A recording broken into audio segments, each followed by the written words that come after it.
नमो बुद्धाय साथियों, आज हम आपके सामने बुद्धवाणी के अंतर्गत एक नया विषय लेकर उपस्थित हैं और विषय है भगवान बुद्ध के शत्रु और उन पर विजय। तो भगवान बुद्ध के जीवन में जिस प्रकार हर महापुरुष के जीवन में शत्रु भी होते हैं, मित्र भी होते हैं, तो भगवान बुद्ध के जीवन में भी अनेक शत्रु थे और उन पर उन्होंने विजय प्राप्त की। किस प्रकार विजय प्राप्त की, ये बहुत रोचक आज इस बुद्धवाणी में वर्णन करेंगे हम लोग। और यह इसका जिक्र जो है श्रावणेर विनय में जय मंगल अष्ट गाथा एक गाथा आती है और वो भगवान बुद्ध के जीवन काल की 8 सच्ची घटनाओं का इसमें वर्णन आता है।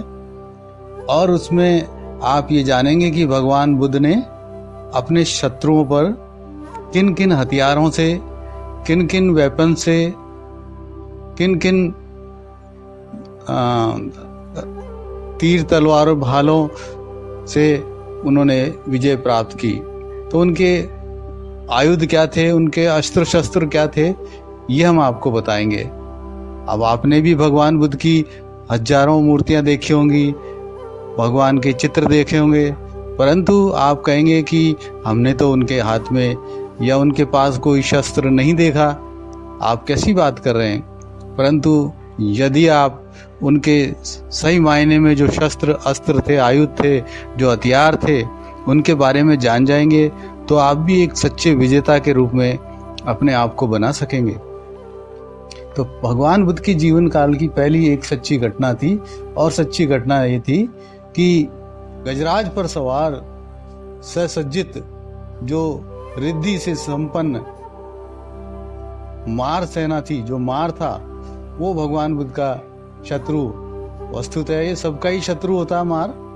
और मार किसको कहते हैं? राग, द्वेष और मोह को मार कहते हैं। तो यह मन की जो बुरी प्रवृत्तियां होती है वही मार कहलाती है, वही उसकी सेना होती है। तो भगवान बुद्ध ने इस मार को, जो पूरी सेना सहित उनकी बोधि प्राप्त करने से पूर्व आया था, उसको अपनी जो दान आदि पारमिताएं थी, जो 10 पारमिताएं थी, 10 उप पारमिताएं थी और 10 अन्य पारमिताएं थी, उन पारमिताओं के बल पर उन्होंने जो गुण थे उनके बलों पर उसको जीत लिया, अडिग रह करके। तो ये भगवान बुद्ध के जीवन की पहली घटना थी सच्ची, और उस पर उन्होंने विजय प्राप्त की। इसी प्रकार एक आवलक नामक यक्ष था, बहुत दुर्धर्ष और कठोर हृदय था। और ये प्राणी जो था, यक्ष जो था, वो भगवान बुद्ध एक पर्णकुटी में ठहरे हुए थे। वहाँ रास्ते में उसकी कुटी थी, तो वह जब बुद्ध को देखता है तो बुद्ध को बहुत बुरी तरह से प्रताड़ित करने लगता है और कहता है, श्रमण मैं तुम्हारे सिर के टुकड़े कर दूंगा, तुम्हें दोनों पाँव से पकड़कर मैं पृथ्वी के बाहर उठाकर फेंक दूंगा। और बुरी तरह ललकारने लगा और 3 बार उसने भगवान को कहा कुटिया से बाहर निकलो। और चौथी बार भगवान ने कहा कि अब मैं नहीं निकलूंगा, जो तुझसे बनता है कर ले। तो भगवान ने उसके ऊपर जो हथियार चलाया उसको कैसे जीता? शांति और संयम के बल से जीता। ये भगवान बुद्ध की जीवन की दूसरी घटना थी। इसी प्रकार भगवान बुद्ध के जीवन की एक अन्य घटना थी। नालागिरी गजराज नाम का एक हाथी था, उसको भगवान के शत्रुओं ने मदमस्त करके, शराब पिला करके और उनके रास्ते में बैठा दिया और सकड़ी गली के आगे बैठा दिया, ताकि बुद्ध वहां से निकलने वाले थे तो वो सोचे उसको बुद्ध का काम तमाम कर देंगे। परंतु बुद्ध तो बुद्ध थे, उनके पास उस नालगिरी गजराज के लिए क्या हथियार था? मैत्री थी। भगवान बुद्ध की मैत्री बहुत ज्यादा असरकारक थी और उस मैत्री जल की वर्षा से ही उन्होंने नालगिरी नामक गजराज को विजय प्राप्त की उस पे। और इसी प्रकार भगवान बुद्ध के समय में एक बहुत अंगुलीमाल नाम का बहुत ही हत्यारा व्यक्ति था।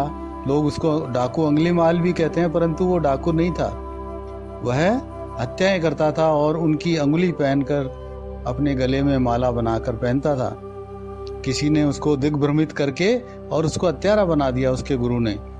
तो इस प्रकार से उस अंगुलीमाल को भगवान बुद्ध ने किस प्रकार जीता, अपने रिद्धि बल से उसको जीत लिया।